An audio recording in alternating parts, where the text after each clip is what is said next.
Sebelum kita memulai cerita, jangan lupa untuk klik pada tombol subscribe, like, dan lonceng. Tinggalkan juga komentar agar channel ini terus berkembang. Selamat mendengarkan. Selamat malam, perkenalkan nama saya Ade. Saya akan menceritakan pengalaman mistis saya yang saya alami sendiri. Selepas lulus dari sekolah STM tahun 2004, saya memutuskan untuk langsung mencari pekerjaan. Karena waktu itu sama sekali tidak ada biaya untuk berkuliah. Pikir saya akan berkuliah bila sudah terkumpul uang dari keringat saya sendiri nantinya. Dan kebetulan dengan rasa yang senang, masa menganggur saya hanyalah 3 bulan saja. Karena tidak lama setelah saya lulus, ada tetangga sebelah rumah memberikan informasi kalau ada perusahaan tekstil di kota Majalaya yang sedang mencari karyawan sebagai operator mesin.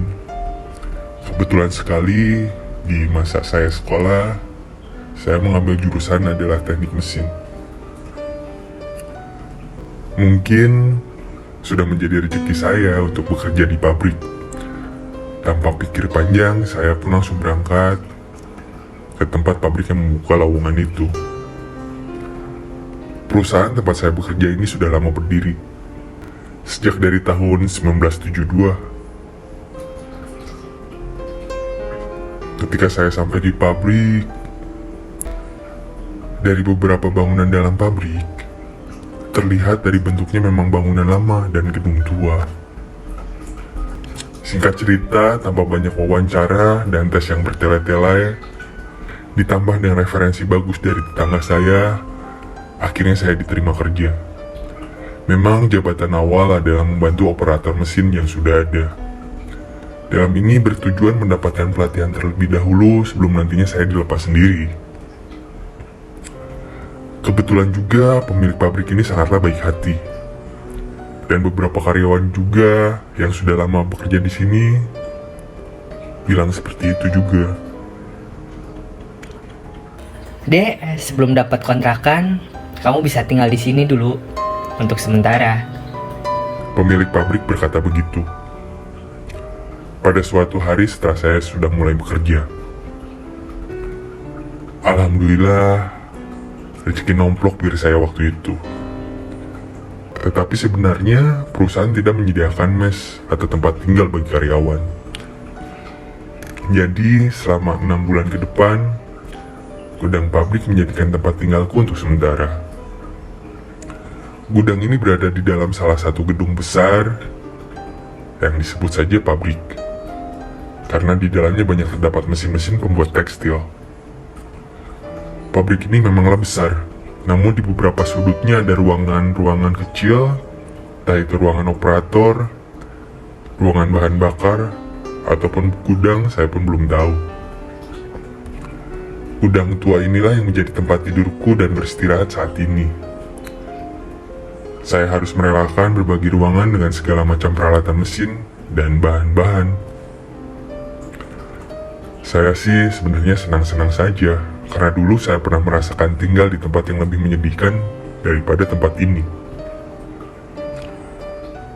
Tetapi memang banyak cerita yang beredar di para karyawan tentang angkernya pabrik ini.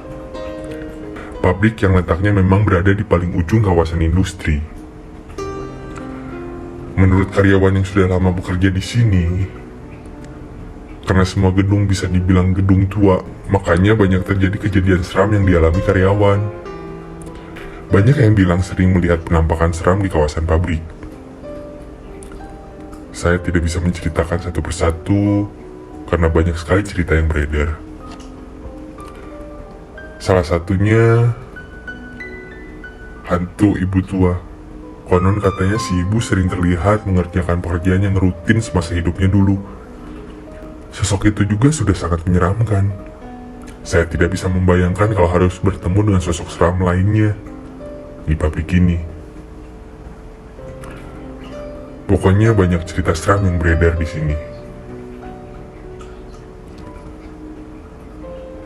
salah satu teman saya berkata, Makanya, kamu harus berhati-hati kalau tidur di pabrik. Kunci pintu, tidak usah keluar lagi saat malam tiba.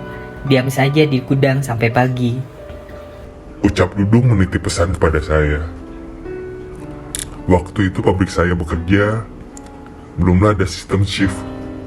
Jadi kerjanya dari jam 8 pagi sampai jam 5 sore. Kecuali sedang ada pesanan yang banyak, maka pekerjaan bisa selesai maksimal sampai jam 10 malam.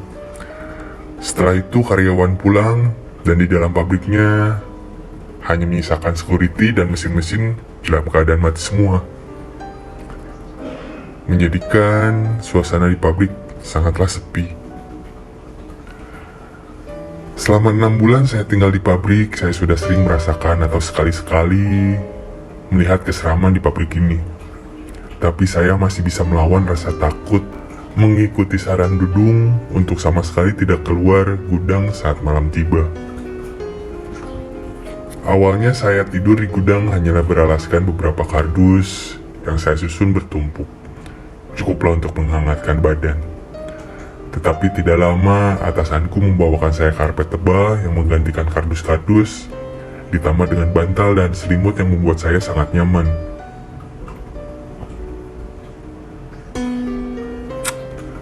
Kebiasaan kalau saya mau tidur, saya akan mematikan lampu yang di dalam gudang, menjadikannya gelap gulita, hanya lampu luar saja yang memberikan sedikit cahaya. Sudah terbiasa seperti itu membuat saya nyaman. Seperti yang saya bilang tadi, selama kurang lebih 6 bulan saya tinggal di pabrik, beberapa kali merasakan keanehan yang menjurus seram dalam pabrik. Tetapi saya masih bisa melaluinya dengan biasa saja. Entah itu mengabaikan atau menahan ketakutan hingga pagi menjelang. Tetapi ada salah satu peristiwa yang sungguh sangat menyeramkan bagi saya. Peristiwa yang pada akhirnya membuat saya bertekad untuk segera mencari tempat tinggal sendiri dan tidak ingin tidur lagi di dalam pabrik. Memang peristiwa yang menurut saya sangat menyeramkan. Waktu itu seperti biasanya saya menghabiskan waktu berbincang di pos security hingga larut malam. Kalau rasa mengantuk sudah tiba, saya akan pergi ke dalam gudang untuk tidur. Jarak dari pos security dengan pabrik tempat di mana saya tidur sebenarnya tidak terlalu jauh, hanya sekitar 200-300 meter.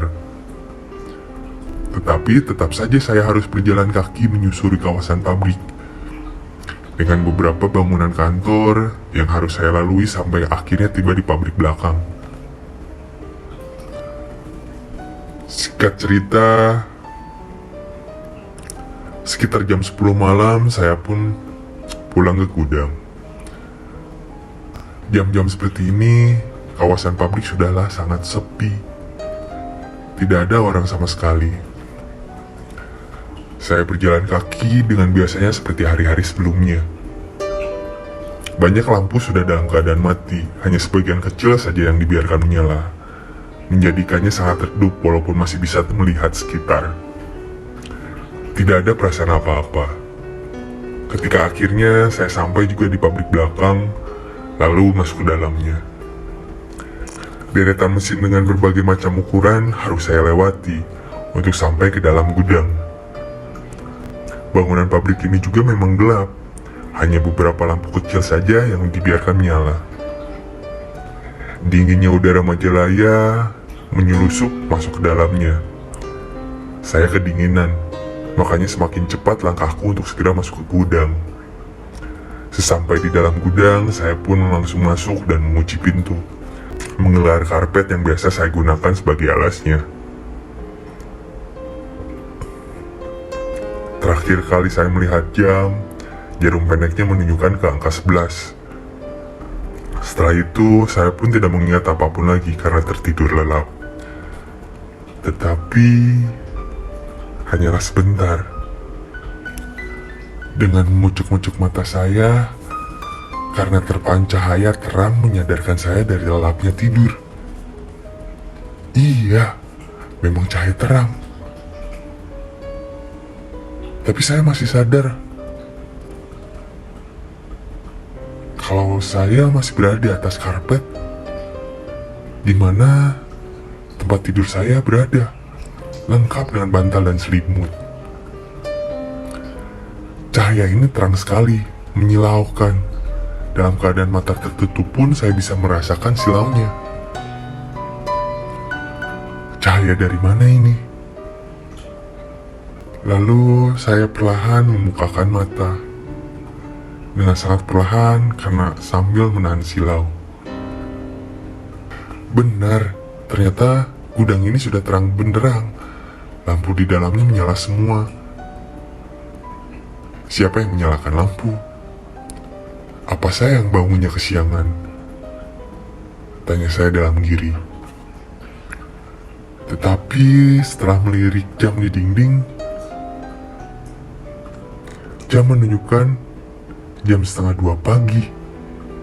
Jadi saya tidur hanya sekitar 2 jam saja.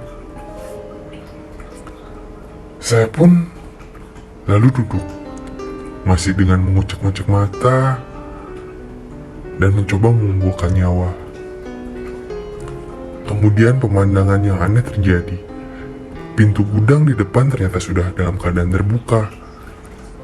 Sebelum tidur saya sudah menutup dan menguncinya. Kenapa sekarang bisa terbuka? Dari pintu terbuka itu, tentu saja saya bisa melihat keluar secara langsung. Di luar juga sama, pabrik yang berisi mesin-mesin ternyata dalam keadaan menyala dan lampu yang menyala semua. Ada apa ini? Apa ada pekerjaan mendadak yang harus dikerjakan segera? Atau apa? Sumpah saya dibuat kebingungan waktu itu. Di sekitaran mesin juga saya lihat ada beberapa orang yang sedang warawiri layaknya karyawan sedang bekerja. Ketika saya masih bingung, tiba-tiba ada orang yang melangkah masuk ke dalam gudang, berseragam karyawan pabrik. Saya pun langsung berdiri dan bertanya kepada orang itu. Pak, emang ada produksi malam ini? Orang itu malah tidak menjawab. Dia hanya diam saja sambil terus mengerjakan entah apa yang sedang dia kerjakan. Kemudian saya terkaget. Setelah tersadar kalau sama sekali tidak mengenal orang itu. Karena saya belum pernah melihat di sini. Lalu siapa dia? Tidak lama orang itu lalu pergi keluar gudang. Masih dengan rasa kebingungan, saya lalu mengikutinya keluar. Ternyata dia menuju ke arah ruangan mesin.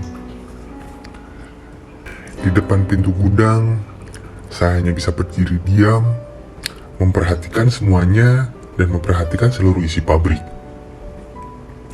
Benar, lampu memang menyala semua. Ruangan mesin terang benderang. Beberapa orang terlihat bekerja, mengerjakan tugas-tugasnya, layaknya ketika sedang dalam proses produksi. Pemandangan yang sangat normal ketika kesibukan di pabrik. Kemudian saya pun berjalan meninggalkan gudang. Langkahku dengan pelan, sambil terus memperhatikan sekitar dengan rasa kebingungan.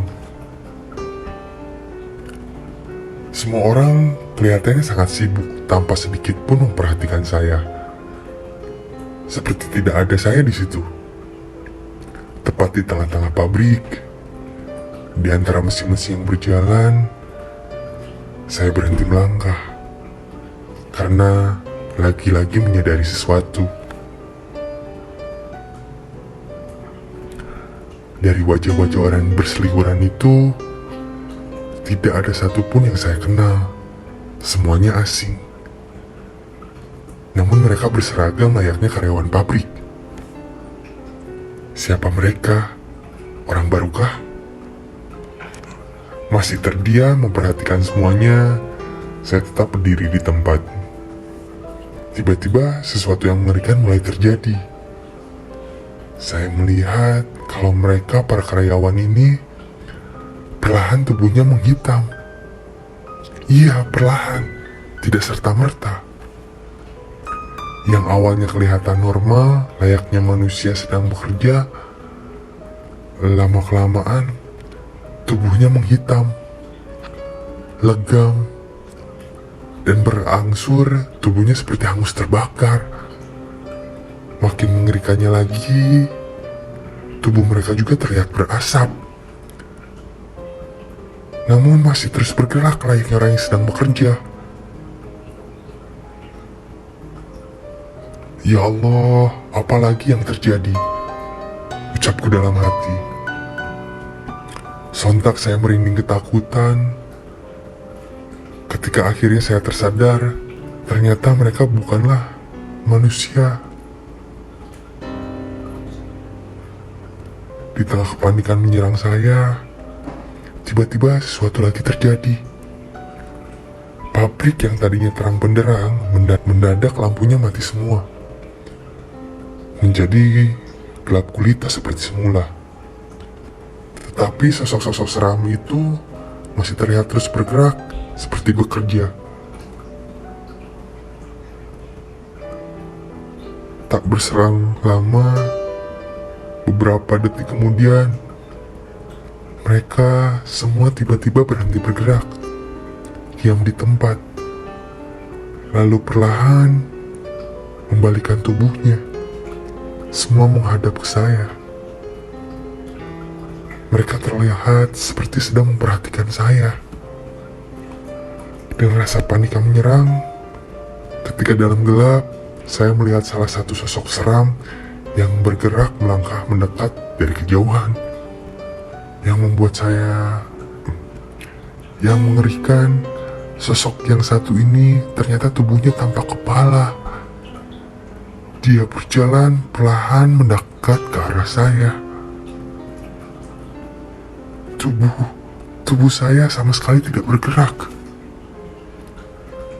Saya mencoba dengan sekuat tenaga untuk mengucapkan bait-bait doa di dalam hati. Saya memohon untuk keselamatan diri saya dari Sang Pencipta. Dan alhamdulillah, dalam detik-detik berikutnya, saya akhirnya bisa menggerakkan kaki. Tidak menunggu lama, saya langsung berlari sekencang mungkin menuju pintu keluar, tanpa sekalipun menoleh ke belakang. Dan setelah saya sampai di depan pos security, saya pun tiba-tiba jatuh pingsan karena rasa takut yang begitu besar. Akhirnya saya dibangunkan oleh petugas security dengan memercikan air ke wajah saya. Dan mereka pun bertanya. Saya pun bercerita semua yang saya alami. Bertemu dengan hantu yang sedang bekerja di dalam pabrik. Tetapi semua hantu ini badannya seperti orang yang terbakar. Sang security pun bercerita bahwa 10 tahun yang lalu, tempatnya kuda yang biasa saya tidur, dahulu pernah terjadi kebakaran hebat di saat para pekerja sedang bekerja. Ceritanya, kebakaran yang terjadi begitulah cepat, yang membuat para pekerja tidaklah selamat. Karena sewaktu terjadi kebakaran, pintu yang menjadi satu-satunya jalan keluar tertutup oleh reruntuhan dari atap pabrik. Jadi semua pekerja yang ada di dalam terperangkap dan terbakar hidup-hidup. Jadi arwah mereka selalu menghantui di saat-saat tertentu di dalam pabrik ini, terutama di area gudang tempat saya menginap. Dan peristiwa ini membuat saya sangat ketakutan dan sangat mengerikan. Dan esok harinya, saya memutuskan untuk mencari tempat kontrakan baru dan tinggal di sana. Dan tidak akan lagi saya untuk tidur di dalam pabrik itu. Terima kasih telah mendengarkan cerita ini. Jangan lupa untuk mendengarkan cerita lainnya di Urban Mystery. Dan jangan lupa untuk klik tombol subscribe, like, komen, dan share. Selamat malam.